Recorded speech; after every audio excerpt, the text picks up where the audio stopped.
बच्चों ये है हमारा लेक्चर 185 और हम कर रहे थे आपके सिविक्स में चैप्टर 5 जुडिशरी। कल हमने एक केस पढ़ा था कि लोकल कोर्ट में एक सुधा के हस्बैंड को और उनकी मदर इन लॉ को सज़ा सुनाई गई थी। उसके बाद उन्होंने इस डिसीजन को चैलेंज किया और उन्होंने हाई कोर्ट में से चैलेंज किया और हाई कोर्ट में उनको जीत मिल गई। फिर कुछ संस्थाओं ने, औरतों की संस्थाओं ने, लॉयर्स मतलब कुछ लॉयर्स के ग्रुप ने ये जो मुकदमा है अपील किया सुप्रीम कोर्ट में। उन्होंने अपील की सुप्रीम कोर्ट में। 1985 में सुप्रीम कोर्ट ने ये अपील सुनी इन वुमन लॉयर्स की सुधा के केस में against the acquittal of Laxman and 2 members of his family. Laxman और उनके 2 मेंबर मतलब लक्ष्मण, उसकी मदर और उसके भाई के खिलाफ अपील हुई। The supreme court heard the arguments of the lawyers and reached a decision that was different from that of the high court. फिर सारी दलीलों को सुनने के बाद सुप्रीम कोर्ट ने फैसला सुनाया जो कि हाई कोर्ट के फैसले से अलग था। They found Lakshman and his mother guilty but acquitted the brother-in-law Subhash because they did not have enough evidence against him. Lakshman और उसकी मदर को गिल्टी पाया गया, उनको दोषी ठहराया गया, पर जो उसका देवर था, ब्रदर इन लॉ था सुभाष, उसको उन्होंने छोड़ दिया क्योंकि उसके खिलाफ कोई सबूत ही नहीं था। The supreme Court decided to send the accused to prison for life. और फिर उन्हें जो है उम्र कैद हो गई, मतलब लक्ष्मण और उसकी मदर को उम्र कैद हुई। उम्र कैद मतलब आजीवन उनको कैद हो गई। ठीक है। इस तरह से मतलब अगर लोकल कोर्ट से अगर न्याय नहीं मिल रहा है तो हाई कोर्ट में अपील कर सकते हैं। हाई कोर्ट में न्याय नहीं मिलता है तो सुप्रीम कोर्ट का न्याय लास्ट होता है। ठीक है। इस तरह से सुप्रीम कोर्ट जो है सबसे टॉप ऑर्डर पे आती है। तो the subordinate court is more commonly known by different names. जो सबऑर्डिनेट कोर्ट्स होती हैं, जो छोटी कोर्ट्स होते हैं, उनको अलग अलग नामों से बुलाया जाता है। These include the trial court or the court of district judge, the additional sessions judge, chief judicial magistrate, metropolitan magistrate, civil judge. इस तरह से जो लोकल कोर्ट्स होती हैं उनके अलग अलग नाम होते हैं, अलग अलग जगहों पे अलग अलग नाम। ठीक है। The subordinate court is more commonly known by different names, अलग अलग नामों से बुलाई जाती है। These include the trial court of और द कोर्ट ऑफ डिस्ट्रिक्ट जज। ठीक है। क्या नाम है? ट्रायल कोर्ट है या कोर्ट ऑफ डिस्ट्रिक्ट जज है। द एडिशनल सेशंस जज, एडिशनल सेशन जज भी बोला जाता है। चीफ जुडिशियल मैजिस्ट्रेट, इसे चीफ जुडिशियल मैजिस्ट्रेट भी कहा जाता है। मेट्रोपॉलिटन मैजिस्ट्रेट, मेट्रोपॉलिटन मैजिस्ट्रेट और सिविल जज भी कहा जाता है। इस तरह से अलग अलग नामों से लोकल कोर्ट को बुलाया जाता है। ये जो फिगर है ये है छत्तीसगढ़ के रायपुर की फोटोग्राफ है। ये छत्तीसगढ़ के रायपुर की फोटोग्राफ है और इस कोर्ट को कहा जाता है डिस्ट्रिक्ट कोर्ट। ठीक है। मतलब अलग अलग जगह पे अलग अलग नाम होते हैं लोकल कोर्ट्स के। नाउ पेज नंबर 60 पे what are the different branches of the legal system. जो ये लीगल सिस्टम है, मतलब लीगल मतलब ये जो कानूनी रास्ता है, इसके कौन कौन से ब्रांचेस हैं।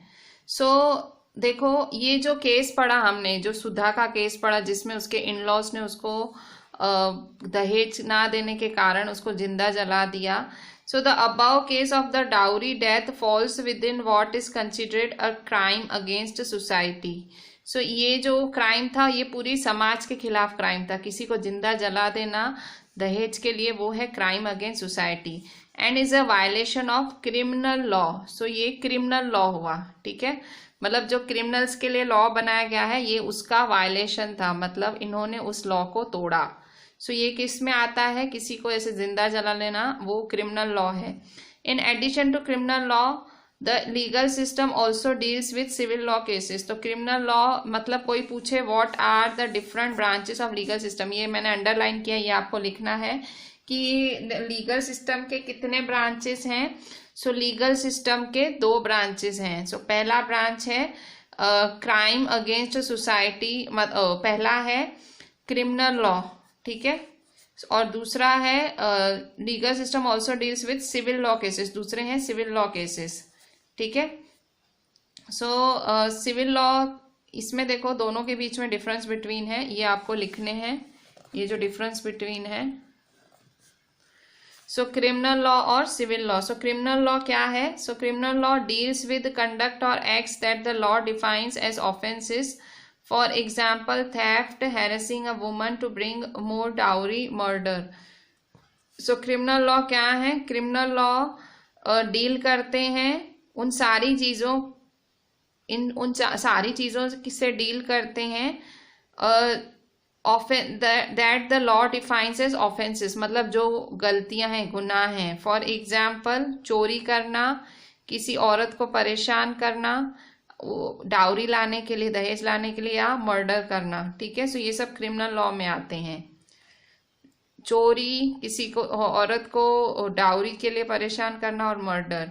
It usually begins with the lodging of an FIR, मतलब जब क्रिमिनल लॉ कैसे चलता है, अगर किसी के साथ ऐसा हुआ है तो उसका रिश्तेदार FIR कराएगा या वो खुद FIR कराएगा, और with the police who investigate the crime after which a case is filed in the court. FIR दर्ज कराई जाएगी पुलिस स्टेशन में जाके, फिर पुलिस इसको फिर मतलब पुलिस तहकीकात करेगी, फिर कोर्ट में केस दाखिल किया जाएगा। If found guilty, the accused can be sent to jail or fined. So accused को जेल भी हो सकती है और उसे फाइन भी भरना पड़ सकता है। ठीक है, सो क्रिमिनल लॉ है। क्रिमिनल लॉ मतलब जो हमारे कानून ने जिसे गुनाह कहा है, क्रिमिनल लॉ उन सब से डील करता है। फिर सिविल लॉ क्या होता है? सिविल लॉ के अंदर ये सब आपको लिखना है, हाँ, ये तीनों पॉइंट्स। सो सिविल लॉ क्या होता है? Civil law deals with any harm or injury to rights of individuals. So civil law किसके साथ डील करता है कि अगर आपने अधिकार जो इंडिविजुअल्स है, लोगों के अधिकार को आपने हार्म किया है या उससे हानि पहुंचाई है, जैसे कि disputes relating to sale of land, purchase of goods, rent matters, divorce cases. तो सिविल लॉ के अंदर क्या आते हैं? भाई किसी के अधिकारों को आपने छीना है, जैसे कि disputes relating to sale of land, मतलब जमीन का बेचना, उसमें झगड़े होते हैं। फिर परचेस ऑफ गुड्स, चीज़ें खरीदना, उसमें झगड़े होते हैं। रेंट मैटर्स, रेंट मतलब भाड़े पे झगड़े होते हैं। डिवोर्स केसेस, सो ये सब सिविल लॉ के अंडर आते हैं। A petition has to be filed before the relevant court by the affected party only. In a rent matter, either the landlord or tenant can file a case. So इसमें क्या होता है? इसमें आपको FIR नहीं दर्ज करानी होती है, इसमें सीधा आपको जाके कोर्ट में केस फाइल करना होता है, आपको पिटीशन फाइल करनी होती है। सो जिसको प्रॉब्लम हो रही है वो जाके पिटीशन फाइल करेगा। और समझो कोई जगह का भाड़े का मैटर है, तो चाहे लैंडलॉर्ड हो या टेनेंट हो, वो उनमें से कोई भी केस फाइल कर सकता है। लैंडलॉर्ड मतलब भाड़ा लेने वाला, टेनेंट मतलब भाड़ा देने वाला। सो कोई भी जाके केस फाइल कर सकता है। मतलब क्रिमिनल लॉ में पहले पुलिस से कांटेक्ट करना पड़ता है, और सिविल लॉ में डायरेक्ट कोर्ट में जाके पिटीशन दायर करनी पड़ती है। The court gives the specific relief asked for. So court फैसला सुनाती है। For instance, in a case between a landlord and a tenant, the court can order the flat to be vacated and pending rent to be paid. So court अच्छा न्याय सुनाती है, जिससे भाई जिसको तकलीफ हो रही है उसको शांति मिले। जो कोर्ट है, जैसे कि किसी भाड़ा लेने वाले भाड़ा देने वाले के बीच में प्रॉब्लम है, भाई लैंडलॉर्ड और टेनेंट के बीच में, कोर्ट बोल सकती है कि जो फ्लैट है वो भाड़ा देने वाला टेनेंट फ्लैट खाली कर दे, और जो भी उसने भाड़ा नहीं भरा है वो भर दे। इस तरह से मतलब जो थोड़े से ज़्यादा गुनाह वाले केसेस होते हैं, ऑफेंसेस मतलब गुनाह, जो गुनाह वाले बड़े बड़े केसेस, वो क्रिमिनल लॉ के अंदर आते हैं। और सिविल लॉ के अंदर भाई कोई परेशान कर रहा है, कोई आपको ज़मीन नहीं दे रहा है, ऐसे केसेस आते हैं सिविल लॉ के अंदर। ठीक है, इसमें पहले पुलिस के पास जाके FIR दर्ज करानी पड़ती है, फिर आपको कोर्ट में केस फाइल करना पड़ता है। सिविल लॉ में डायरेक्ट पिटीशन आपको कोर्ट में दाखिल करनी पड़ती है। ठीक है, अब हम देखते हैं पेज नंबर 61। पेज नंबर 61 में क्वेश्चन है आपसे, does everyone have access to courts? क्या हर कोई कोर्ट जा सकता है? Does everyone have access to courts? In principle all citizens of India can access the courts in this country. Question है, does everyone have access to court? जो मैं टिक कर रही हूँ वो आपको नोटबुक में लिखने हैं। So in principle all citizens of India can access the courts in this country. मतलब हर इंडियन सिटीजन को कोर्ट का दरवाजा खटखटाने का अधिकार है। This implies that every citizen has a right to justice through the courts. मतलब हमारे पास न्याय लेने का भी अधिकार है। As you read earlier, the courts play a very significant role in protecting our fundamental rights. Court बहुत बड़ा रोल प्ले करता है हमारी राइट्स बचाने में। If any citizen believes that their rights are being violated, suppose किसी को लग रहा है कि मेरी राइट का वायलेशन हो रहा है, मेरी राइट भाई कोई मेरी राइट को वायलेट कर रहा है। If any citizen believes that their rights are being violated then they can approach the court for justice to be done. तो वो किसको बोल सकते हैं? कोर्ट को अप्रोच कर सकते हैं जस्टिस के लिए। While the courts are available, in reality access to courts have been very difficult for a vast majority of poor in India. भले बोला जाता है कि कोर्ट सबके लिए है, पर सच्चाई तो ये है जो गरीब है उसके लिए कोर्ट कचहरी बहुत मुश्किल है। क्यों? क्योंकि लीगल प्रोसीजर्स, देखो legal procedures involve a lot of money and paper work as well as take up lot of time. ये जो कोर्ट कचहरी के जो मतलब चक्कर हैं वो बहुत भारी पड़ते हैं गरीबों को, इन सब में बहुत पैसा लग जाता है। For a poor person who can not read and whose family depends on a daily wage, the idea of going to court to get often seems remote. मतलब कोई गरीब आदमी है, एक तो वो पढ़ा लिखा नहीं है, मतलब वो कोर्ट में वो कागज ही चलते हैं, उसको कुछ समझ नहीं आते हैं। दूसरी बात, रोज मतलब कोर्ट तक जाना आना, उसका खर्चा उठाना, लॉयर का खर्चा देना। सो एक गरीब आदमी अगर जो रोज का रोज कमाता है, रोज खाता है, तो उसके लिए वो ये जो आइडिया है बहुत रिमोट। मतलब फिर गरीब आदमी अभी न्याय के लिए जाता ही नहीं है कोर्ट में। सो इन रिस्पॉन्स टू दिस, तो ये गरीबों की तकलीफ देखते हुए सुप्रीम कोर्ट ने एक फैसला किया। सुप्रीम कोर्ट ने क्या फैसला किया? In response to this the supreme court in the early 1980s devised a mechanism of public interest litigation. So भाई जस्टिस मिले, ज़्यादा से ज़्यादा लोगों को न्याय मिले। सो सुप्रीम कोर्ट ने इसके रिस्पॉन्स में अर्ली 1980s में एक PIL वाला सिस्टम लागू किया है। ठीक है। So in response to this, the Supreme Court in the early 1980s devised a mechanism of PIL, public interest litigation, or PIL to increase access to justice. मतलब ज़्यादा से ज़्यादा लोगों को न्याय मिले, इसके लिए PIL वाला सिस्टम सुप्रीम कोर्ट ने लागू किया है। PIL मतलब public interest litigation. It allowed any individual or organisation to file a PIL in high court or supreme court on behalf of those whose rights were being violated। इसमें मतलब कोई भी आपके लिए न्याय के लिए PIL दाखिल कर सकता है, चाहे सुप्रीम कोर्ट हो चाहे हाई कोर्ट हो, कोई भी कर सकता है। So it allowed any individual or organisation, कोई भी आदमी या कोई भी संस्था आपके लिए PIL दाखिल कर सकती है, आपके लिए इंसाफ मांग सकती है हाई कोर्ट या सुप्रीम कोर्ट में। ऐसे लग रहा हो कि उसकी राइट्स वायलेट हो रही है, जो उसका जो न्याय राइट का मतलब उसकी जो मतलब भाई किसी के भी अधिकारों का अगर भंग हो रहा है तो कोई भी PIL दाखिल कर सकता है, कोई भी संस्था। जैसे कोई गरीब है, वो अपने लिए नहीं कर रहा है, उसके साथ बहुत बुरा हो रहा है, उसका प्रताड़ना हो रही है, वो नहीं कर रहा है अपने लिए, तो उसके लिए कोई संस्था भी PIL दाखिल कर सकती है। PIL में इजी क्या है? पब्लिक इंटरेस्ट लिटिगेशन में इजी बात क्या है? क्योंकि इसमें जो कानूनन प्रोसेस है वो बहुत ज़्यादा सिंपल है। सिंपली अगर लेटर लिख देते हो या टेलीग्राम भी कर देते हो सुप्रीम कोर्ट या हाई कोर्ट को, तो भी आपकी PIL दाखिल हो जाएगी। मतलब पहले आने जाने का खर्चा होता था, सिंपली यहाँ लेटर लिख के ही PIL दाखिल हो जाती है। सो PIL में बहुत ज़्यादा अच्छे अच्छे काम हुए हैं PIL दाखिल करके। जैसे कि जो बिहार के कुछ प्रिजनर्स थे उनको छुड़ाया गया था, और कई ऐसे लेबरर्स थे जिनसे बहुत ज़्यादा काम लिया जा रहा था, उनको बचाने के लिए PIL दाखिल हुई है। सो जब से ये PIL का सिस्टम चालू हुआ है सुप्रीम कोर्ट और हाई कोर्ट में बहुत अच्छी अच्छी चीज़ें हुई हैं। इवन जो the mid day meal that children now receive in government and government aided school is because of PIL। ठीक है, ये PIL पब्लिक इंटरेस्ट लिटिगेशन भी जो मिड डे मील स्कीम है, जहाँ पे दिन को बच्चों को फ्री में खाना दिया जाता है, वो भी PIL का ही एक रिजल्ट है। मतलब एक संस्था ने ये PIL दाखिल की थी कि जो बच्चे हैं वो भूखे रह जाते हैं स्कूलों में, गरीबों के बच्चे, और जो राशन की दुकानों में अनाज सड़ जाता है।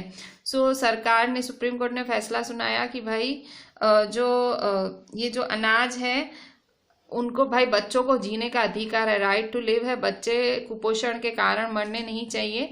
सो उन्होंने कहा कि ये अनाज इन स्कूलों को प्रोवाइड किया जाए ताकि बच्चों को दिन का खाना मिल पाए।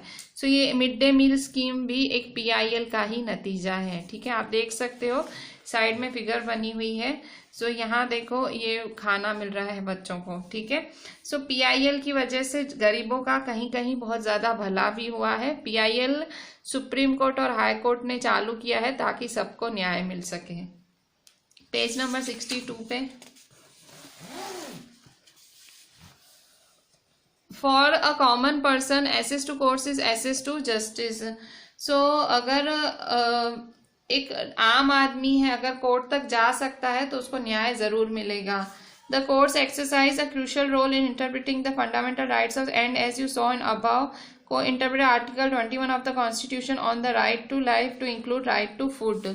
सो कॉन्स्टिट्यूशन बहुत ही ज़्यादा, हमारा जो संविधान है बहुत ज़्यादा एक्टिव है लोगों को फंडामेंटल राइट्स देने में, मतलब फंडामेंटल राइट्स जो बेसिक राइट्स हैं वो सबको मिलनी चाहिए।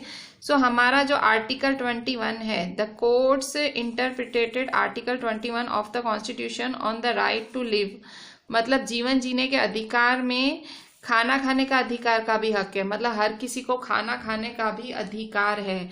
तो ये मिड डे मील स्कीम उसी में ही चालू हुई थी क्योंकि गरीब बच्चों को 2 टाइम का खाना भी ढंग से नहीं मिलता था।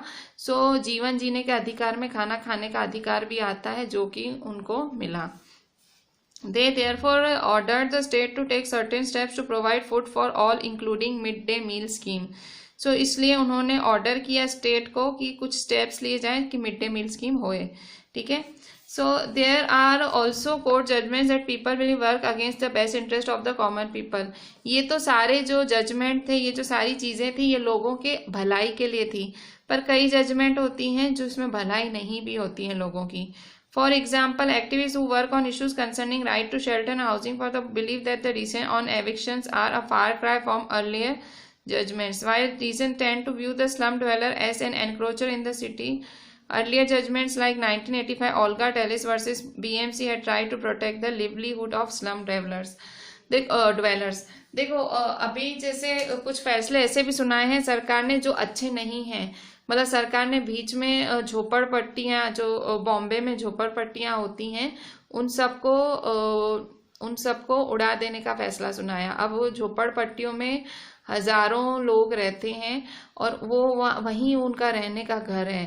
तो सरकार ने कहा कि ये लोग सिटी को खराब कर रहे हैं और इसलिए जो है झोपड़पट्टियों को रिमूव कर दिया गया। They therefore ordered the state to take certain steps to provide food for all the including midday meal scheme. So इसलिए मतलब आर्टिकल 21 के हिसाब से मिड डे मील स्कीम लागू की गई। पर ऐसे कुछ कोर्ट जजमेंट्स हैं जहाँ पे जो है स्लम, एक ऐसा था कि भाई स्लम ड्वेलर्स को हटा दिया जाए। सो जबकि ऐसा ही 1985 में भी केस चला था जिसमें ओल्गा टेलिस वर्सेस BMC था, बॉम्बे म्यूनिसिपल कॉरपोरेशन। सो उसमें स्लम ड्वेलर्स को जो बस्तियों में रहते हैं कि उनकी बस्तियां ना उजाड़ी जाए, वैसा केस था। सो इसमें देखो ये Olga Tellis versus BMC, Bombay municipal corporation का केस है। सो इसमें राइट टू लिवलीहुड है, मतलब आपको जगह का भी अधिकार है, वो राइट टू लिव में ही आता है। ठीक है, आपको जिंदगी जीने के अधिकार में ही जिंदगी गुजार करने का अधिकार भी है। The following except from the judgment point to the ways in which जजेस link the issue to the right to life to that right of livelihood. So 21 article के हिसाब से जो यह राइट टू लिव है उसमें बहुत सारी चीजें आती हैं। सो लाइफ क्या है? लाइफ मतलब खाली जीना नहीं भाई, जानवर की तरह जीना लाइफ नहीं है। लाइफ मतलब ऐसा भी नहीं है कि लाइफ खत्म हो जाए, कि आप किसी को मौत की भाई डेथ सेंटेंस है तो डेथ खत्म हो जाए। सो राइट टू लिव में राइट टू लिवलीहुड भी आता है। ठीक है, क्योंकि अगर आपके पास जीवन जीने का साधन ही नहीं है तो आप जियोगे कैसे? ठीक है, अगर आवक का जरिया ही नहीं है तो जियोगे कैसे? सो आर्टिकल 21 जो राइट टू लिव देता है वो बहुत ही एक विशाल आर्टिकल है। उसमें राइट टू फूड भी आता है, राइट टू लिवलीहुड भी आता है। सो अगर आप किसी इंसान को उसके घर से, उसकी मतलब झोपड़ी से निकाल देते हो, मतलब आप उसके जीवन जीने का साधन छीन लेते हो। बट आजकल क्या हो रहा है, आजकल मतलब कोर्ट ऐसा फैसला ले रही है कि वो बस्तियों को उजाड़ रही हैं। पर 1985 में ओल्गा टेलिस वर्सेस बीएमसी में कोशिश की गई थी कि प्रोटेक्ट करें स्लम ड्वेलर्स, स्लम मतलब बस्ती, ड्वेलर्स मतलब बस्ती में रहने वाले लोगों की लाइफ को प्रोटेक्ट करें। So another issue that affects the common person's access to justice is the inordinately long number of years that courts take to hear a case. दूसरी चीज जो हैरान करती है लोगों को वो है लंबे लंबे साल लग जाते हैं कोई भी केस की सुनवाई होने में। The phrase justice delayed is justice denied is often used to characterize the extended, एक छोटी सी लाइन बोली जाती है, justice delayed is justice denied, मतलब अगर आप देर से न्याय दे रहे हो मतलब आप न्याय नहीं दे रहे हो। ठीक है। So in a speech made on 26 November 2007 the chief justice of India KG Balakrishna noted that Indian judiciary consist of 1 supreme court with 26 जजेस, 21 high courts with a sanctioned strength of 725 जजेस। सो एक स्पीच दी थी chief justice of India, उस time chief justice of India थे KG Balakrishna. 2007 में उन्होंने speech दी थी कि भाई हमारे जो इंडियन जुडिशरी है उसके पास एक सुप्रीम कोर्ट है, उस सुप्रीम कोर्ट में 26 जज हैं, टोटल 21 हाई कोर्ट्स हैं और उसमें 725 जजेस हैं, और छोटे छोटे कोर्ट्स हैं 14,477 और उसमें कितने जजेस हैं, उसमें है 11,767। ठीक है। सो ये उस टाइम उन्होंने गिनती बताई थी।